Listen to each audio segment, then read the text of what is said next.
তো গাইস, আজকে এমন একটা কথা বলবো যে কথাটা আগে হয়তো কোনোদিনও বলিনি, বাট হ্যাঁ, ফার্স্টেই বলে দিচ্ছি, এটা কোনো পার্টি বা অন্য কিছু কথা না। আমরা জাস্ট এইটুকুনি, শুধু আমি না, সবার মুখে মুখে একটাই কথা, যে এবারে ঠিকঠাকভাবে সব পুজোগুলো হবে নাকি। সরস্বতী পুজো, লোকনাথ পুজো, শিবরাত্রি, অনেকগুলো পুজোই চলে গেছে, কিন্তু এখনও যেগুলো বাকি আছে, এই যেমন মনসা পুজো, কার্তিক পুজো,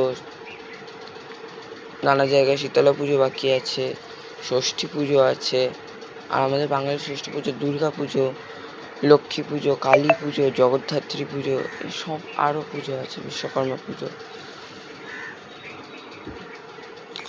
তো হ্যাঁ, যেটা বলছিলাম, এখনও অনেক রকম পুজোই বাকি আছে। বছর তো এখনও ঠিকভাবে শেষ হয়নি না, মানে বছর তো হাফ এখন বছর। তো এই টাইমে এসে যদি বলা হয় যে উপমহল থেকে, মানে যেখান থেকে মাটি আসে সেখান থেকে মাটি আসছে না, তাহলে ওটা নিয়েই সবার মনে চিন্তা যে এবারে পুজো ঠিকভাবে হবে নাকি। তো